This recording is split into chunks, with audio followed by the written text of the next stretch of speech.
todos. Bueno, pues buenas tardes a todos y bienvenidos a este nuevo acto que tenemos nuevamente con nosotros a nuestro querido amigo y hermano Francisco Casanova, ¿qué más? Freijo. Lo hemos tenido en otras ocasiones, nos habló la última vez un tema realmente extraordinario que fue Zambala.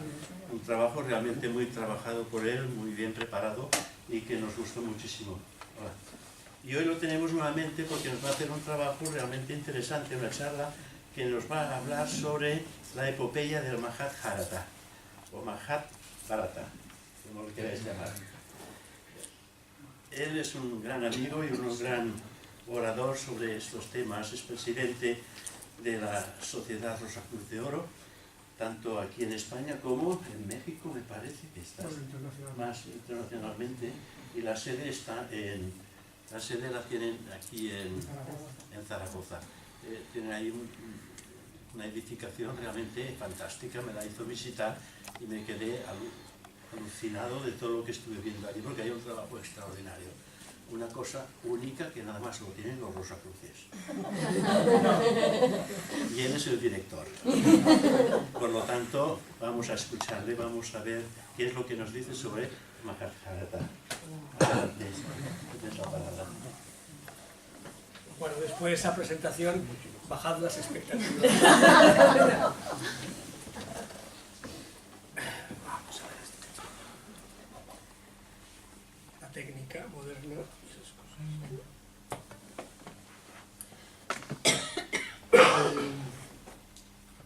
Mi acercamiento al tema del Mahabharata no es en absoluto un acercamiento desde el punto de vista erudito de alguien especialista en sánscrito o especialista en hinduismo, sino desde el punto de vista de un lector apasionado por el tema concreto del hinduismo y especialmente en todo lo que significa de fondo o origen espiritual de todas las corrientes que conocemos en Occidente. No sé muy bien cuál puede ser el conocimiento sobre el tema sobre el libro del Mahabharata que pueden tener los presentes, por eso voy a hacer primero una descripción general para que todos nos situemos, independientemente de que a lo mejor muchas de las cosas que digo ya son conocidas, pero de alguna manera para colocar una base. Y luego, a partir de ahí, intentaremos describir la trama del Mahabharata, sus personajes principales y sobre todo su significado espiritual y esotérico para todos nosotros. El Mahabharata junto con el Ramayana son las dos grandes obras épicas de la literatura hindú y probablemente son los textos más antiguos de este tipo que existen en este periodo de tiempo. La extensión del Mahabharata es sencillamente impresionante, son 112.000 versos que en su conjunto son 7 veces más extensos que la Ilíada y la Odisea juntos. El Ramayana son 48.000 versos, también es una obra muy importante. El Ramayana es la epopeya de Rama, que es un personaje anterior, un avatar anterior a Krishna, y el Mahabharata, en realidad, el personaje central del Mahabharata es Krishna.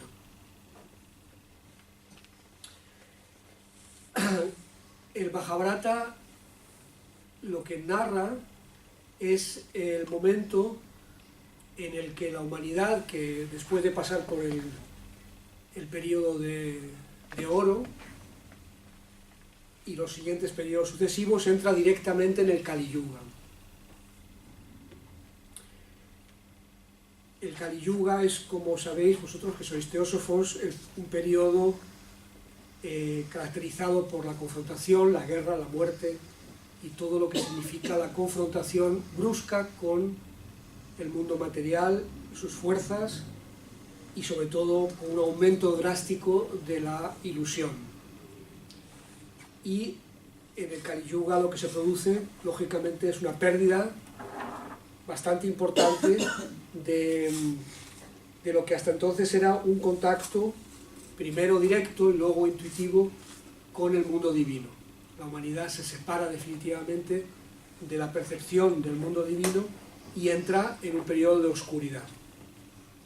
Y en ese periodo de oscuridad la consecuencia es la pérdida del discernimiento entre el bien y el mal. Y en el Bhagavad Gita, sobre el que luego hablaremos, Krishna dice: cada vez que la humanidad es incapaz de diferenciar el bien y el mal, yo me encarno. Por tanto, el Mahabharata es, por así decirlo, la historia de Krishna en su encarnación para conducir a la humanidad de nuevo hacia un discernimiento del bien y el mal. Y la forma en cómo lo hace es mediante una confrontación precisamente entre ambas realidades, entre ambas fuerzas, y esa confrontación es la famosa batalla de Kurukshetra, que es el argumento central, buenas tardes, de la obra.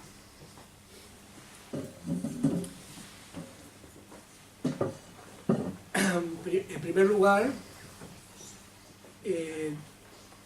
decir que Krishna es la encarnación de Vishnu, que es el segundo elemento de la Trimurti hindú. Como sabéis, hay tres dioses, que son Brahma, Vishnu, Shiva, con sus tres esposas, que son Sarasvati, Lakshmi, y la tercera es Parvati. Es muy importante que veamos que la Trimurti hindú no está formada solamente por tres hombres, que es lo más conocido, sino también por sus tres esposas. Esto es una gran diferencia con respecto a al panteón digamos, divino de Occidente, en el que casi todos los dioses son hombres. En el mundo ideológico del hinduismo siempre está presente el elemento masculino y el femenino. Brahma es el creador, Shiva es el destructor y Vishnu es el que mantiene la manifestación a lo largo de todo un día de manifestación. Es decir, tan pronto como aparece una nueva manifestación, un Manvatara, que tiene su origen en Brahma, ese impulso tiene que ser renovado y conducido a lo largo de un periodo de tiempo, y al final es Vishnu el que lo concluye. La esposa de Vishnu, Parvati, de ella, uno de los derivados de Parvati es precisamente la diosa Kali, que es la diosa de la muerte. Y Shiva es interpretado siempre como el dios del fuego, el que destruye, el que de alguna forma destruye precisamente para permitir una nueva creación. Mientras que Krishna destruye para renovar, es decir, genera un conflicto para provocar una renovación en una situación que está enquistada. Por tanto, el personaje central hemos dicho que es Krishna, y con ello también decir que Krishna no es en este caso un guía espiritual simplemente, es también un rey, una persona que asume responsabilidades aquí, y es descrito como el vaquero, el conductor de vacas. Lo menciono porque hay muchas discusiones alrededor del hecho de cuándo fue escrito, cuándo fue redactado el Mahabharata. La primera vez que se plasmó por escrito fue en el siglo V a.C., pero hasta entonces se había transmitido por vía oral, y su origen se pierde en la noche de los tiempos. Menciono lo de que a Krishna se le conoce como el vaquero porque, como sabéis, a Jesucristo se le conoce como el pastor de ovejas.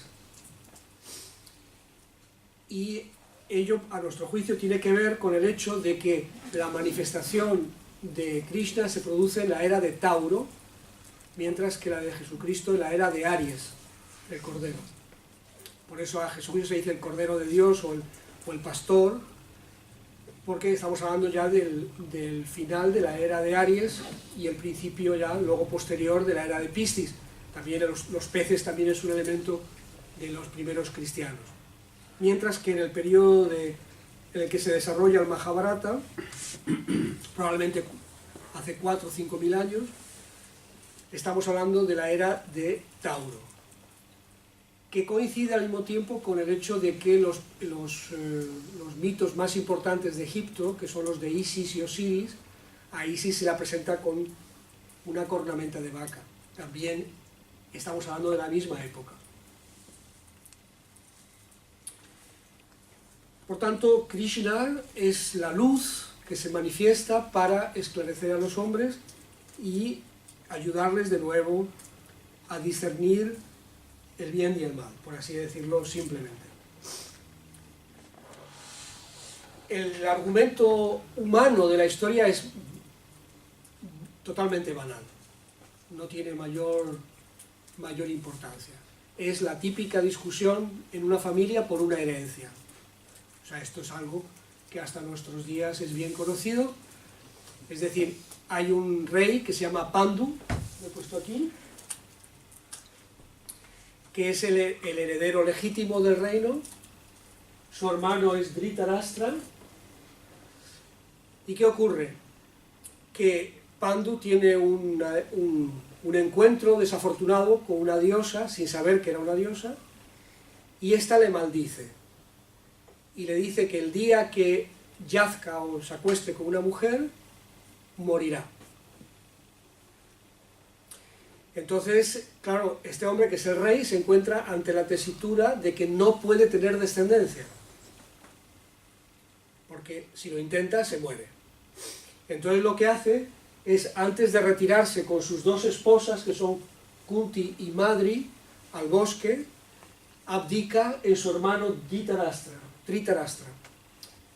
Lo que ocurre es que su hermano, y eso es muy importante, es ciego de nacimiento. Aquí de nuevo vemos un elemento importante, porque estamos hablando de cuando la humanidad, por su inmersión en la materia, pierde el contacto con la luz. Por tanto, el símbolo de que el rey heredero es un rey ciego nos está indicando también de exactamente qué es lo que está ocurriendo. Por tanto, Pandu abdica en Dhritarashtra y se retira con sus 2 esposas al bosque a vivir una vida de retiro.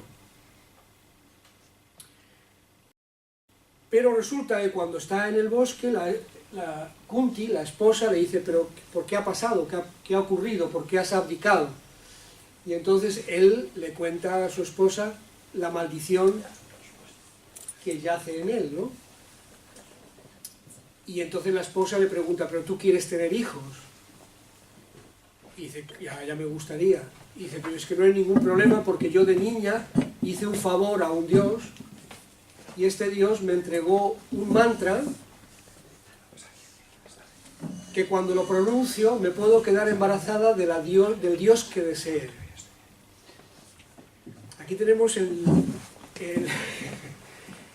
la primera idea de que una mujer se puede quedar embarazada directamente de un dios sin intervención humana, como es el caso del mito de la Virgen María. Bueno, entonces Pandu se vuelve muy contento, claro, ya ha abdicado, pero quiere de todas formas tener hijos. Entonces dice: sí, yo quiero tener hijos. Y entonces le pregunta: ¿de quién quieres tener los hijos? Y él dice: hombre, el dios de la justicia suprema, que es Dharma. Y entonces Kunti se queda embarazada del primogénito, que se llama Yudhishthira, que es hijo de Dharma. Pero bueno, ya que podemos tener uno, podemos tener más. Y dice: sí, claro, todos los que quieras. Entonces dice: bien, pues me gustaría tener un hijo muy fuerte, muy poderoso. Y entonces nace Bhima, que es hijo de Vayu, que es el dios del viento, es decir, es la energía impetuosa.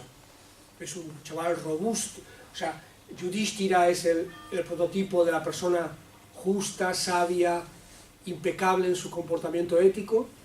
Bhima, por el contrario, es un muchacho enérgico, noble, luchador.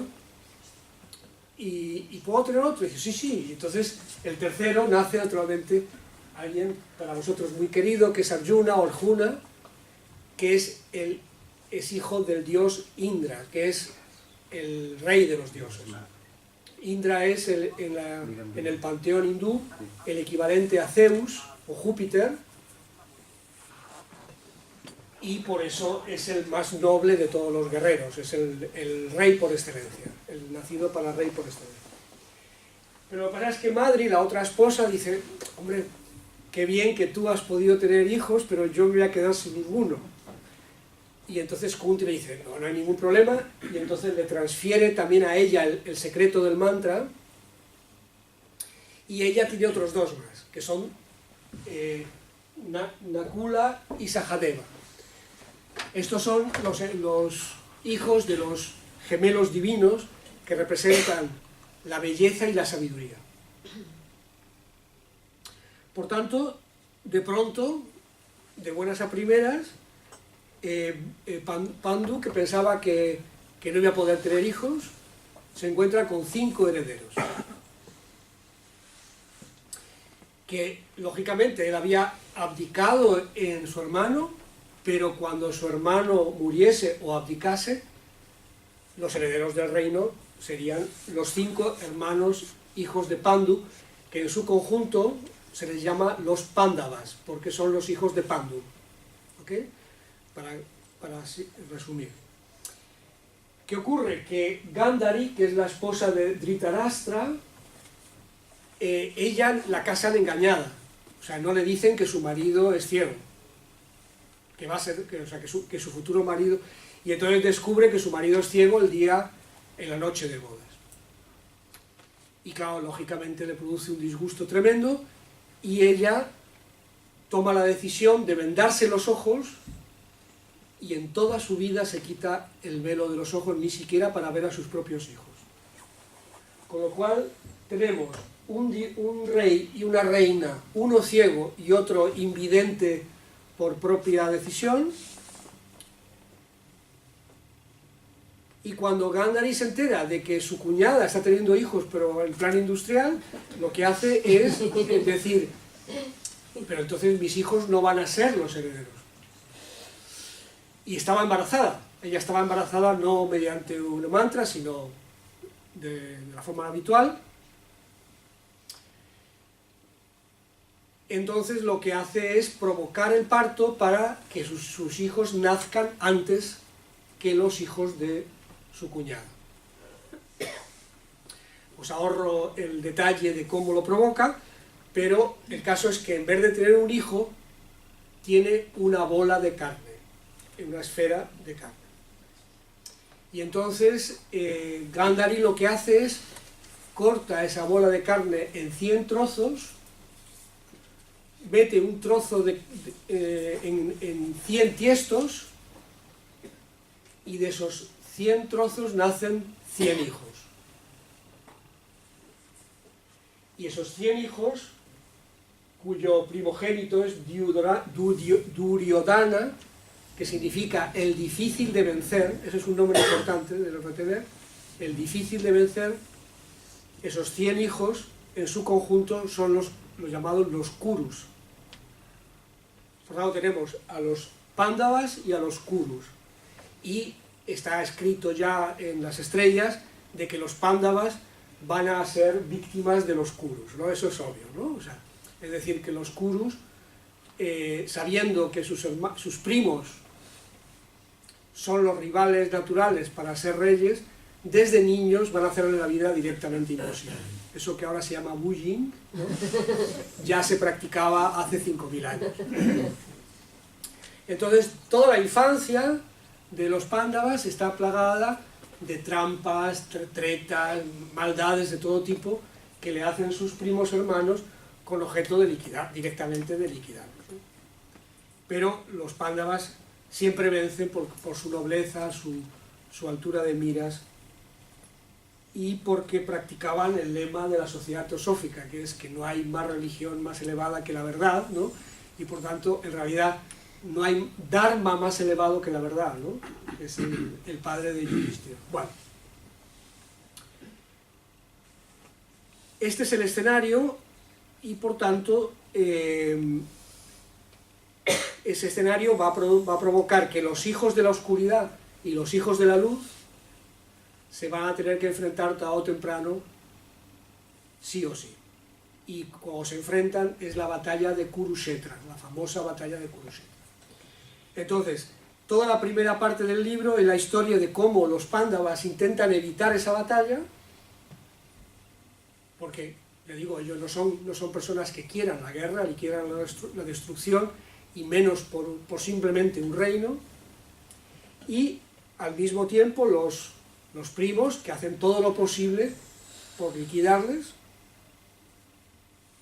y Krishna, que, como veremos dentro de un rato, les dice claramente que la batalla es inevitable, y que por tanto cuanto antes la afronten, mejor. Pero ellos, lógicamente, intentan no afrontarla.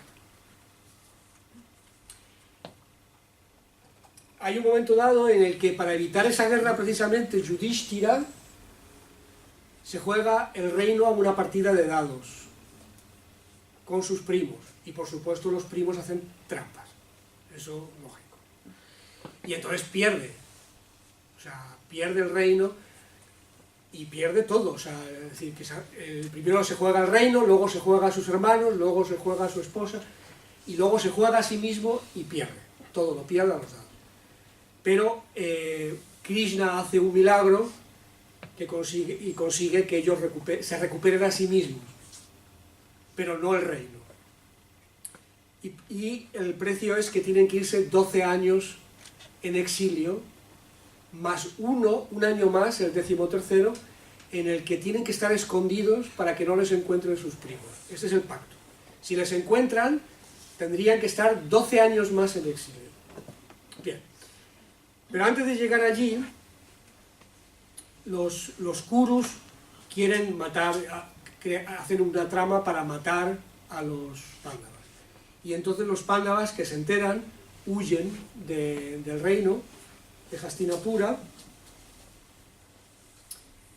para no ser víctimas de los primos. Y se esconden muy bien. Esto es antes del exilio. Hay un rey que se llama Draupa, que tiene una hija que se llama Draupadi, que es la princesa más hermosa de todos los reinos. Y este hombre quería que su hija se casase con Arjuna, que era el guerrero perfecto y el más bello de todos los guerreros de la India. Pero, como Arjuna estaba huido, no sabía muy bien cómo conseguirlo. Entonces organiza un torneo, diciendo que aquel que venza en el torneo se puede casar con su hija, ¿no? Es algo típico hasta la Edad Media. Bueno, entonces Arjuna acude a ese torneo disfrazado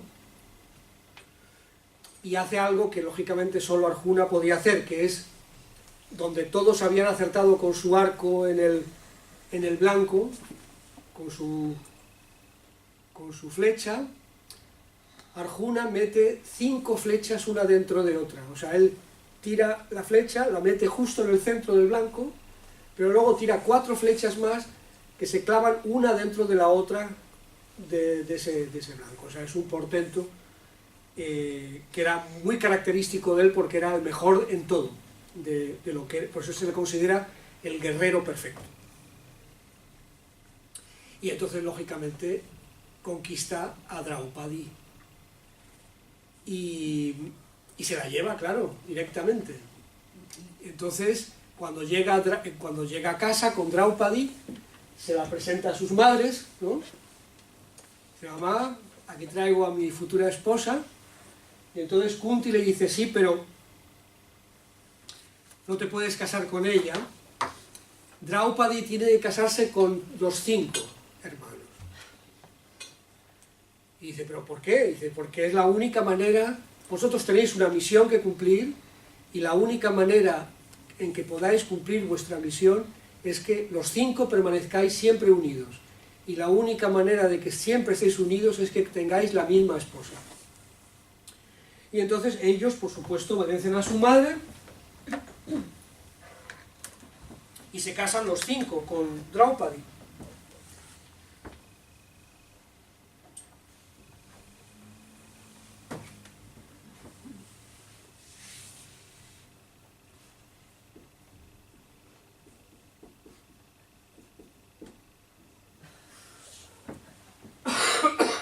Y yo creo que es en la literatura mundial el primer caso de poliandria. Yo creo que no ha habido, o sea, de poligamia hay montañas de casos, pero de poliandria creo que es el primero. Y precisamente el día en que se casan, que la madre los casa a los 5 con ella, ese es el primer día en que Krishna aparece en escena. Hasta entonces se habla de él, pero nunca ha aparecido. Y ese día Krishna viene a la casa donde están escondidos los Pándavas con su padre y sus madres. El día de la boda, Draupadi también se llamaba Krishna, con 2 As. O sea, porque era de la familia de Krishna. Pertenecía, el padre era primo, tío, sobrino de Krishna. Y es el primer día que se manifiesta a los Pándavas. Y les anuncian lo que va a ocurrir, lo que tiene que ocurrir y cuál es su misión en lo que tiene que ocurrir. Y era el punto que yo quería llegar para explicar un poco que, si bien hemos dicho que Dhritarashtra, Gandhari y los Kurus representan, por así decirlo, el ejército de la oscuridad, el elemento, habéis visto que nacen de la tierra, o sea, mientras que ellos nacen del cielo, ¿no?, de los dioses, los otros nacen en un tiesto, o sea, más símbolo de que son energías apegadas a lo material, a lo terrestre, más es imposible ya expresarlo mejor. O sea, son carne vinculada con la materia, ¿no? Sin embargo, los Pándavas son hijos de dioses, se casan con una semidiosa que es Draupadi, y justo el día de la boda, Krishna se manifiesta a ellos. Y entonces, lo que yo quería decir es que, en realidad, Yudhishthira, o sea, en realidad los 5 hermanos son las 5 potencias del alma de un hombre entregado al camino espiritual, con en su corazón el elemento puro del alma. Y tan pronto como las 5 potencias del alma se vinculan con el principio espiritual en el corazón, solo entonces es cuando Krishna aparece y engloba el conjunto con su bendición.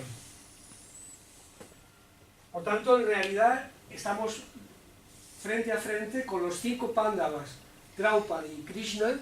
En su conjunto, lo que están expresando es la estatura, la estructura del hombre espiritual, que está conectado con la luz y que ha unido alma, cuerpo y espíritu en sí mismo. Y los Kurus, por el contrario, son el hombre carnal, con sus pasiones, apegado a la tierra y fruto de la tierra también. Y por tanto, estos dos tienen que enfrentarse y solo puede haber un desenlace, que es que el hombre espiritual venza sobre el hombre carnal. Por tanto, la idea global es que la batalla de Kurukshetra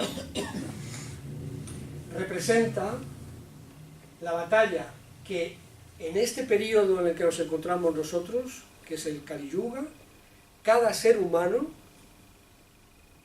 tiene que llevar adelante esa batalla.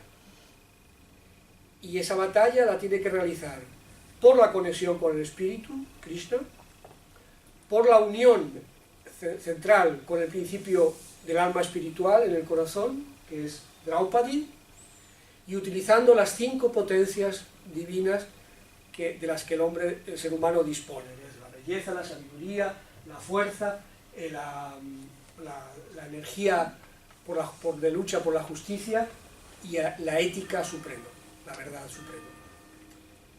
Con el empleo de todo ello podrán vencer a los Kurus. Esta es la historia subyacente. Por otra parte, antes decíamos que Arjuna era hijo de Indra y que decíamos es el equivalente a Zeus, Júpiter. En realidad cada uno de ellos también representa un planeta. Arjuna representa, ya hemos dicho, a Júpiter, Yudhishthira a Saturno, Bhishma Marte,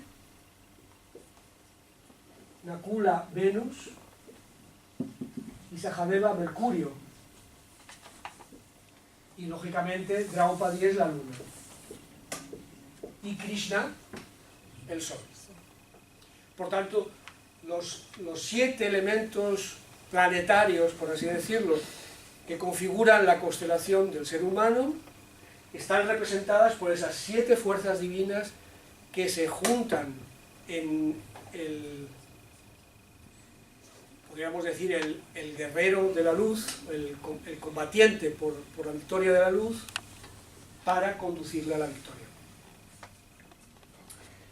Y tal vez de esa manera se ve que detrás de esa especie de historia aparentemente absurda o banal, como puede ser toda esa serie de elementos que dan lugar a una masacre, porque la batalla de Kurukshetra es una masacre de un nivel impresionante, en realidad está representando la lucha interior de todo aquel que quiere recorrer el camino hacia la luz. El Mahabharata tiene, por tanto, tres partes importantes. La primera parte es todos los prolegómenos, las causas, los problemas, las diversas situaciones a través de las cuales los Pándavas van intentando escamotear o evitar esa confrontación con sus primos. El momento de la batalla, el día de la batalla de Kurukshetra, y la batalla en sí, que también es prácticamente casi un tercio de la obra, y la parte final, que es después de la victoria, todo lo que ocurre hasta que ellos se retiran de la vida mundana.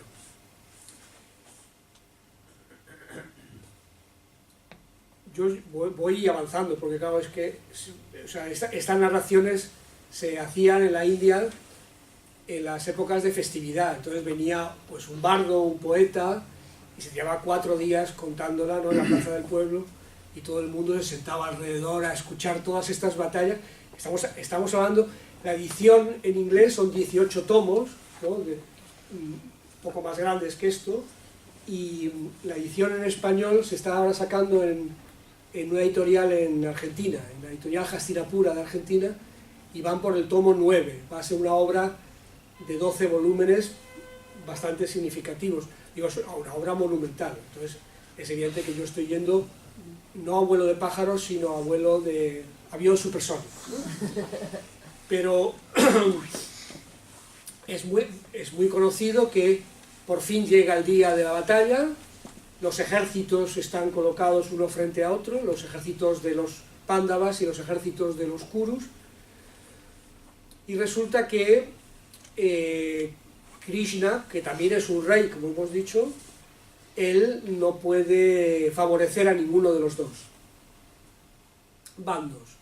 Entonces a uno le ofrece sus ejércitos y a otro le ofrece ser el que conduce el carro del capitán, capitán que va a ser Arjuna. Arjuna va a ser el comandante en jefe del ejército de los Pándavas. Entonces Arjuna lógicamente elige a Krishna como conductor del carro, por eso siempre se le representa en esa escena, ¿no?, en la que Krishna va conduciendo el carro y atrás va Arjuna con sus arcos y sus flechas, ¿no?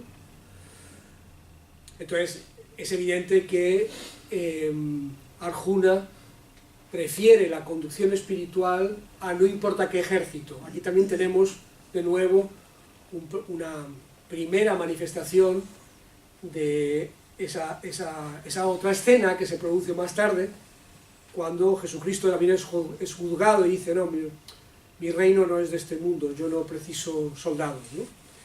Entonces se encuentran ante el campo de batalla, Krishna conduce el carro delante de los ejércitos enemigos, y claro, Arjuna lo que ve es que en el otro bando están montones de personas que son de su familia, que se han visto arrastrados por los Kurus a una batalla, pero que en realidad son sus también primos, tíos, sus maestros, los que le habían enseñado a tirar con arco, en fin, está todo el mundo también ahí. Entonces Arjuna dice que no, que esa batalla no tiene ningún sentido, que no hay reino que merezca la pena tanta masacre. Y entonces es cuando la famosa escena en la que Arjuna tira las armas al suelo y se niega a combatir.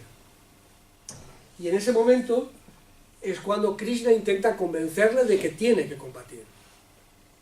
Y todo lo que es, aparte del Mahabharata, que narra lo que Krishna hace para convencer a Arjuna de que combata, es el Bhagavad Gita.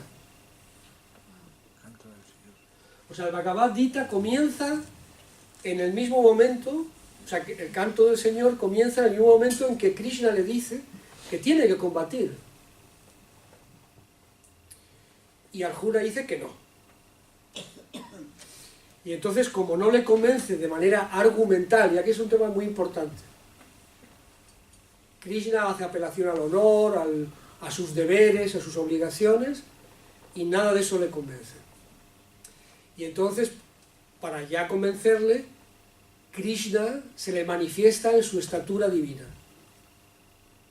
Y por tanto, el Bhagavad Gita no es solamente una parte del Mahabharata de tipo épico, o sea, el Mahabharata tiene una parte épica, una parte moralizante, una parte de enseñanzas de conducta, pero también tiene una parte que es revelación divina. Y la esencia de la revelación en el Mahabharata es lo que todos conocemos separadamente como el Bhagavad Gita.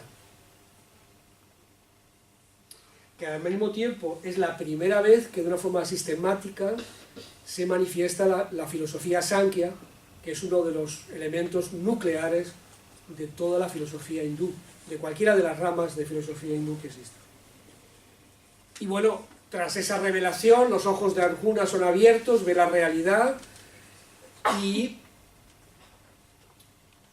comprende que tiene que hacerlo, que tiene que luchar, que tiene que destruir al ejército enemigo. Y entonces ahí comienza, después del Bhagavad Gita, comienza la guerra. Entonces la guerra, ya digo, es una masacre total, muere hasta el apuntador, prácticamente solamente sobreviven los Pándavas y pocos más, y todos los enemigos son destruidos uno por uno.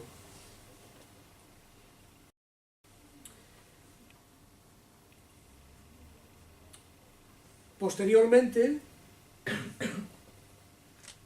asumen el reinado, pero hay una escena, hay una parte del Bhagavad Gita, del Mahabharata, que yo he separado aquí, que me gustaría leer algún trocito, porque a mi juicio justo es en este trozo donde son descritos los 100 Kurus, pero no se dice, o sea, de la misma forma que lógicamente en el Bhagavad Gita, en el Mahabharata no te dicen, es que Bhima es el planeta Marte y estos 5 representan, no, esto no te lo dicen, eso tienes tú que descubrirlo, ¿no? Pues lo mismo pasa con los Kurus, tampoco te los describen, ¿no? Te dicen, pues son así o asá o asó, no. Pero hay un personaje que se llama Bhishma, que es tío de los Pándavas, y lógicamente también tío de los Kurus. La palabra Bhishma significa el que hace una promesa terrible y la cumple. Y como consecuencia de haber hecho semejante sacrificio, los dioses le conceden el don de elegir cuándo quiere morir. También es un caso absolutamente único. Que tú puedes morir cuando quieras. Entonces Bhishma, que era al mismo tiempo el gran consejero, el gran guru de la familia, ¿no? Bhishma, al final de la batalla, está, no sé si habéis visto alguna vez estos cuadros de San Sebastián, no sé, es decir, o sea, que parece un puercoespín de flechas, ¿no? O sea, está acribillado de flechas, ¿no? Bueno, pues Bhishma todavía más flechas, o sea, tiene 1000 flechas alrededor, todas clavadas, el hombre está tumbado, pero como él tiene que decidir cuándo quiere morir, está vivo. Y entonces Yudhishthira va a verle, ¿no? y a pedirle perdón por haberle acribillado. Y Bhishma le dice, menos mal que me has pedido perdón, si no, no te hubiera perdonado. Y entonces, dice, Yudhishthira le dice, antes de irte, dime, le hace una serie de preguntas. Dice, dime, ¿cuál es la fuente del pecado? ¿De dónde procede? ¿Y cuál es el cimiento sobre el que se asienta? Y entonces Bhishma le contesta, la codicia, Dudyorama, es la raíz única de todos los pecados, destruye todos los méritos y toda la bondad. De ella procede el río del pecado y es de esta única fuente de donde fluyen los muchos pecados existentes. La codicia es la fuente eterna de la trampa y de la hipocresía. La ira nace de la codicia, al igual que la lujuria, y varias de las terribles maldades de la mente también surgen de la codicia. La pérdida del juicio, el engaño, el orgullo, la arrogancia, la malicia, la falta de vergüenza, la pérdida de la virtud, la ansiedad, la vengatividad y la infamia son algunos de los muchos hijos de la codicia. Pero déjame que te enumere algunos más: la avaricia, la ambición, el deseo de todo tipo de comportamiento indebido, el orgullo de casta, el orgullo de los propios conocimientos, el orgullo de la propia belleza, el orgullo de riqueza, la maldad, la insinceridad, la dureza de corazón, la apropiación de la riqueza de otros, la rudeza al hablar, la difamación, la gula, la jactancia en la falsedad y la jactancia en la maldad. Ningún hombre ha sido capaz de renunciar a su codicia durante su vida. La misma vida puede estar a punto de extinguirse, pero la codicia nunca pierde su poder. Incluso hombres de grandes conocimientos cuyas mentes conocían los tesoros de todas las escrituras, que tenían la inteligencia y la capacidad de clarificar todas las dudas de otros, eran incompetentes para poder solucionar sus propias debilidades, pues no tenían amor por la justicia, eran débiles y todo se debía a que eran esclavos de esta horrible enfermedad, la codicia. Y luego le pregunta, y háblame de la ignorancia. Y dice, la ignorancia tiene su origen en la codicia.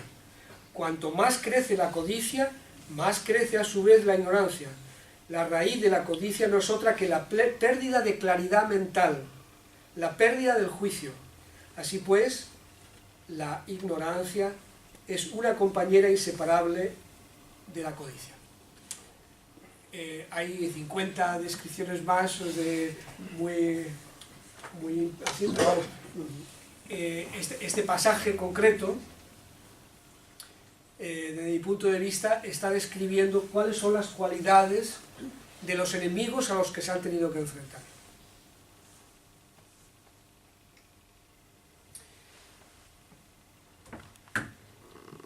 Había preparado también algunos trozos del Bhagavad Gita, pero yo creo que no es necesario que los lea porque seguro que todos lo habéis leído y por tanto no alargo esto con este asunto. Quería ahora centrarme en el final del Mahabharata, para no hacerlo tampoco muy extenso. El final es tan importante como todo el libro, como todos los libros, porque es cuando los Pándavas, después de toda una vida de reinado de justicia, los Pándavas y Draupadi deciden que ha llegado el tiempo de emprender un peregrinaje al monte Meru, que es en la mitología hindú el Olimpo de Grecia, ¿no? Es la montaña de los dioses, donde viven los dioses. Entonces ellos ya entregan su reino a sus hijos y se visten de peregrinos y se van los 6, o sea, los 5 maridos y Draupadi, se van caminando de peregrinación al monte Meru, con M. Y por tanto llegan al monte Meru y comienzan a escalarlo. Y es muy curioso porque según van escalando la montaña, uno tras otro de los hermanos va falleciendo. uno tras otro de los hermanos, incluida Draupadi, fallecen durante la escalada. Y el único que llega a la cima es Yudhishthira. Hay que tener en cuenta que Yudhishthira representa la conciencia suprema. Por tanto, cuando todas las cualidades del alma son absorbidas al final de la vida, se concentran en la conciencia. Y eso es lo que trasciende. No todos los demás elementos que están más condicionados al mundo en el que se manifiesta uno.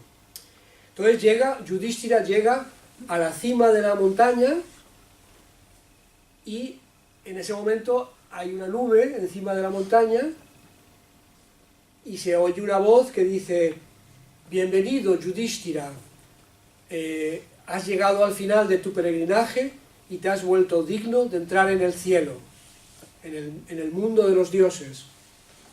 Y entonces una escalera desciende de la nube y para que Yudhishthira se suba por la escalera al cielo. Durante todo el camino de ascenso a la montaña les había acompañado un perrito, ¿no? Un perrito vagabundo se había unido a la comitiva y les había acompañado durante todo el camino. Entonces Yudhishthira, cuando ve la escalera, coge al perrito y se lo quiere llevar con él al cielo. Y entonces la voz del cielo: no, aquí no se admiten animales. Y entonces Yudhishthira dice: pero hombre, no voy a dejarle aquí abandonado, se va a morir, aquí no hay nada que comer ni de beber, esta es una cima, un 8000, ¿no? Inhóspita, sin nada. Y dice: bueno, también has abandonado a tu esposa y a tus 4 hermanos, ¿no? Porque abandona al perro también. Dice: bueno, un momento, yo a mis hermanos les he abandonado cuando se murieron, pero este perro está vivo, si lo abandono aquí se muere. Bueno, mira, esto no es un tema de debate, el perro no puede entrar en el cielo. Entonces Yudhishthira dice: bueno, pero yo tampoco, o sea, directamente yo me quedo con el perro. Y entonces, en ese momento, el perro se transforma en el dios Dharma y le dice: hijo mío, estoy realmente orgulloso de ti, porque hasta el último instante has sido fiel a la justicia suprema. Entonces la abraza, no sé qué, y entonces Yudhishthira por fin sube al cielo. Entonces llega al cielo, ¿y a quién se encuentra en el cielo? A ver quién adivina. A los Kurus. No. 200 Kurus están ahí.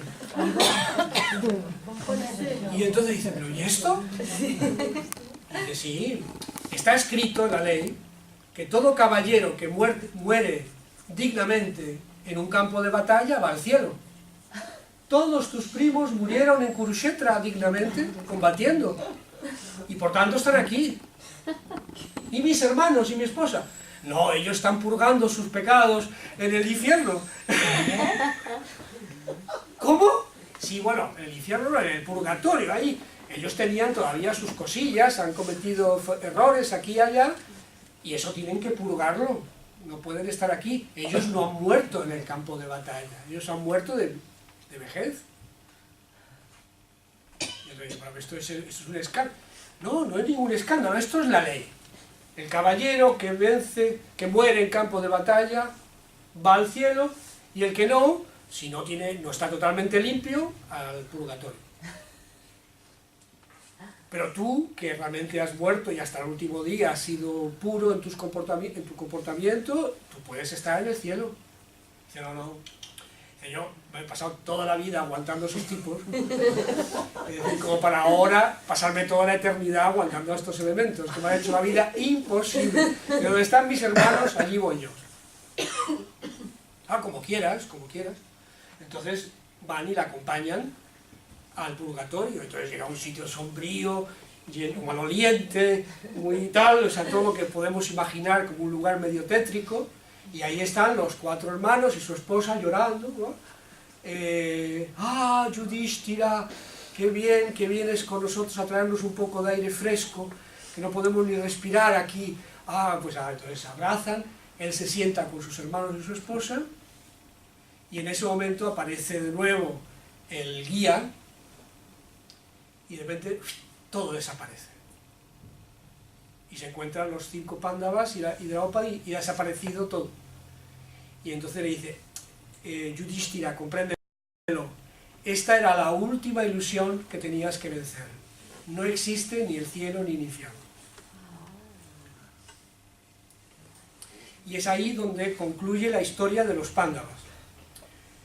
La historia de Krishna, sin embargo, aún continúa un poquito más, porque él está, en un momento dado, Krishna decide que ya está aburrido de los seres humanos, que ya no los aguanta más, lo cual es bastante comprensible, por otra parte, y decide morirse.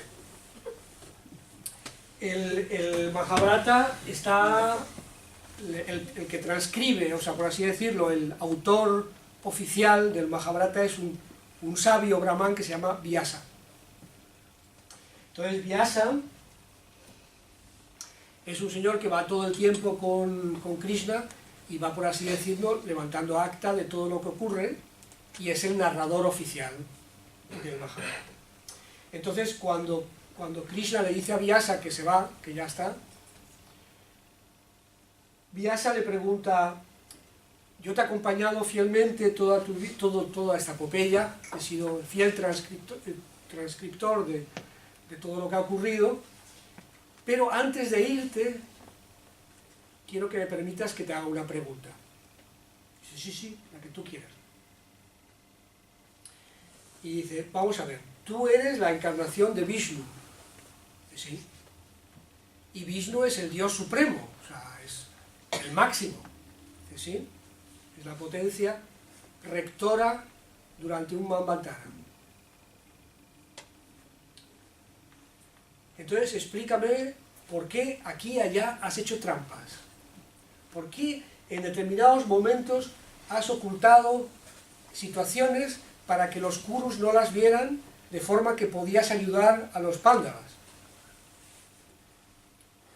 Y entonces Krishna dice, sí, tienes toda razón, pero yo me he tenido que enfrentar con fuerzas poderosísimas y he hecho lo que he podido. A mí esta frase me pareció extraordinariamente potente, ¿no? En el sentido de que hasta un dios, es decir, un ser superior encarnado aquí, no es omnipotente, no puede hacer todo, no es infalible, no es absolutamente perfecto, sino siempre está sometido también a determinadas situaciones en las que hace lo que puede, no lo que nosotros pensamos que debería hacer. Y en ese momento ya Krishna se tumba a dormir la siesta y coloca sus pies así, y un cazador piensa que es un conejo y entonces dispara y lo mata. Y entonces el Vyasa le pregunta, ¿pero cómo te has dejado matar así? Era para hacerle un favor a ese cazador que tenía un karma muy malo.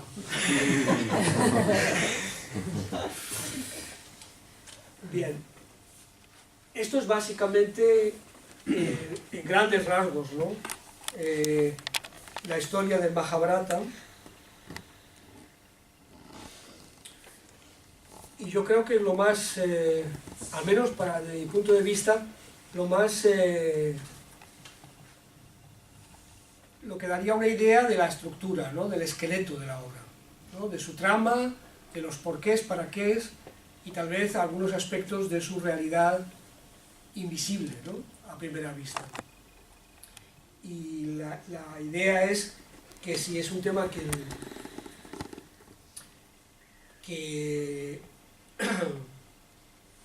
ha despertado en ustedes una sensación de profundidad espiritual, la invitación es a que lo lean, ¿no? Porque realmente el Mahabharata, igual que el Ramayana, pero sobre todo el Mahabharata, es, por así decirlo, como el currículo escolar de la humanidad. Es como si los rishis, al inicio de este periodo de manifestación, hubieran establecido cuáles son las lecciones y las pruebas por las que cada ser humano va a tener que pasar a lo largo de los próximos 6, 8, 10 mil años, ¿no? Y los hubieran plasmado de forma no como una narración teórica, filosófica, sino como una épica, como una narración épica, como un cuento, que es, como decimos muchas veces, la forma en cómo se enseña a los niños. O sea, nosotros a los niños, la primera forma de transmitirles conocimientos es a través de cuentos, ¿no? de narraciones, de épicas, pero también la épica también tiene un componente de juego. Los niños aprenden jugando, y muchas de las situaciones del Mahabharata parecen un juego, ¿no? Y entonces todo indica como que los sabios, los grandes sabios, los rishis, al inicio mismo de esta manifestación, grabaron, por así decirlo, en el éter del mundo estas historias como guía, como indicaciones, como símbolos, para que acompañara a nuestra hora de vida a lo largo del Kali Yuga, porque seguimos, o sea, es que el Kali Yuga continúa, y lo vemos todos los días, ¿no? que el tema de las guerras y de los conflictos entre seres humanos y de las luchas por el poder no cesan un solo día. Y es muy fácil verse involucrado en esos combates, y por eso en el Mahabharata realmente está descrito cómo hay que afrontar todo eso, cómo hay que distanciarse interiormente y cómo hay que ir adelante a lo largo del Kali Yuga para no ser atrapados por este juego. Lógicamente la esencia de todo ese mensaje espiritual está en el Bhagavad Gita, es obvio, pero el Bhagavad Gita, claro, como revelación así a secas, para la humanidad en su conjunto no es suficiente, le hace falta un envoltorio mucho mayor de situaciones moralizantes y indicativas. Hay muchos discursos y muchos diálogos enormemente bellos en los que, de alguna manera, se va describiendo la naturaleza humana, pero no de una forma filosófica, como por ejemplo en nuestros libros que decimos el hombre séptuple y tiene esto y aquello, no. Se describe de una forma vital, viva, ¿no? Y por eso yo considero que es muy enriquecedor espiritualmente, y mucho más para quienes recorren un camino espiritual, el poder profundizar en este libro. Y es si esta exposición de alguna manera ha tocado esa pequeña fibra de curiosidad que todos llevamos, la recomendación es, aunque está agotado el libro, se puede conseguir en internet y merece la pena. Hay un pasaje más que no leí, pero ya se ha hecho un poco tarde, que es un diálogo que hay entre Dharma y Yudhishthira. ¿Queréis que lo lea? Sí. Por favor.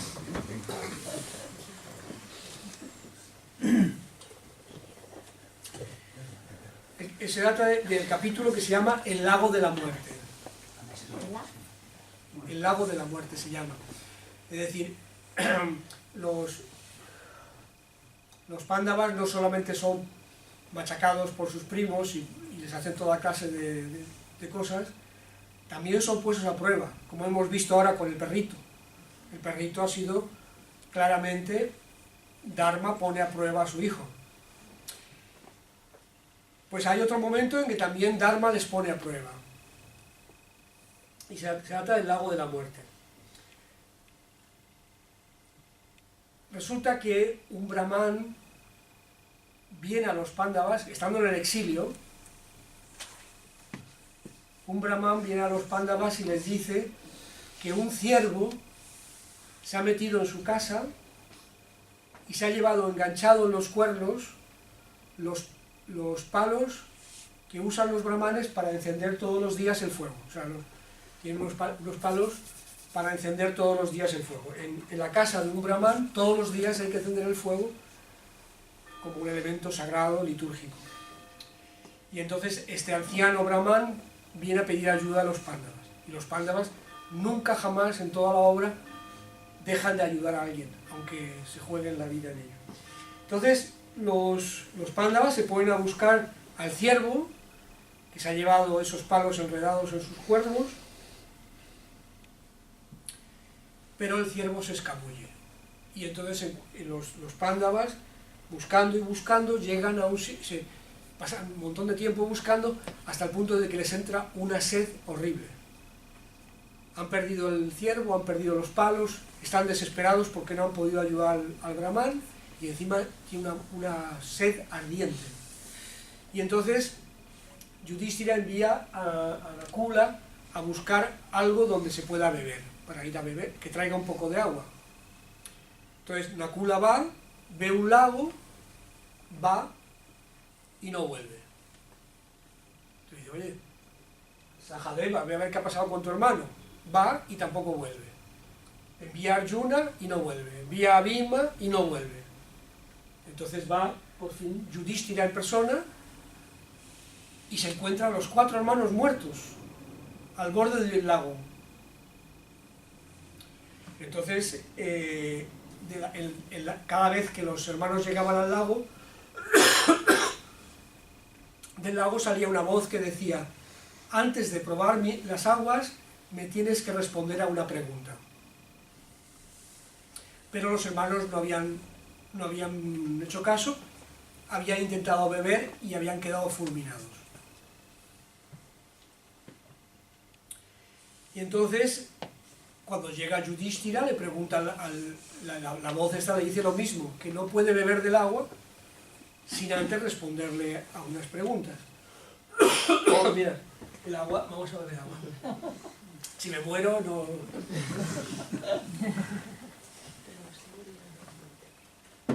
Entonces, dice, yo soy un yaksha, un demonio, y este lago me pertenece.